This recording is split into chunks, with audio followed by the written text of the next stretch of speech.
Good morning. This is my second attempt at this one. I was a minute and a half in and made a cock up. I normally get them done in a winner as well. Anyway, right. Yesterday, when a few of the videos I did, people are saying still too many people think the manager will get the sack if he doesn't win the league. That's not going to happen. What we need this year is I think we can win the league before we go any further. There's no doubt in my mind we're perfectly capable of winning this league. But as long as we're really close this season and get a trophy, that's a good season, a good start for the manager and the team. If we can get the League Cup from the off, that's a big deal. It shows intent, it shows ambition, it shows where we are. And if we're top of the league or close, that's a good place to be. Now, last night I was lying on my scratcher. I thought, you know what?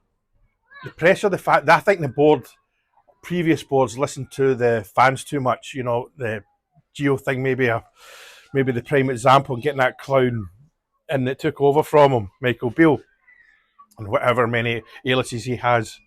But then I realised the way the new owners work, they won't listen to the fans one bit when it comes to things like that. They've done it with Leeds. The Leeds, they sold, was it 3 of their best players one season or one transfer window? The Leeds fans were not happy, but it worked. And that's the way they'll work with Russell Martin.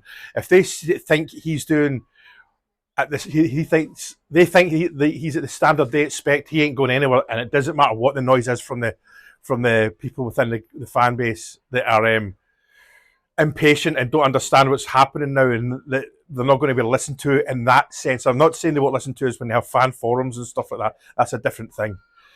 But please, I thought, that's actually good, because we need patience now and we need to get a rebuild done properly. We can't keep sacking managers. And if this chap, Russell Martin, and I firmly believe he'll be good for us, if he does well enough for them, he ain't going anywhere. And so far, so good for me. And I know, listen, there's things I say, and I assume that people know that. No, I don't need to say. Like yesterday, I did quite a big text post on my socials, and it came out of nowhere. It just came to me, and I rabbited on. But what I did, there was things I didn't say because I didn't think to need to say them. People say, "Oh, we don't know that he's going to be any good till the season starts and the games come in." I know, but do I really need to say that? I mean, there's things that I feel I don't need to say that. You know where I'm coming from, sure.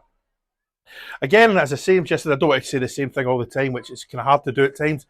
We're in a good place. I would really, I could do another defender in soon, and from the noises I'm seeing online at the various places that I trust, I think Connor Cody could be in, and that would be a great signing. That would be a great signing if we can get him this week. So let's see what happens. But that's my view on Russell Martin. He ain't going anywhere if the owners think he's doing well enough for them, no matter what we say. And that's a good thing. It's about time we had somebody like that in running us. Okay? Cheers.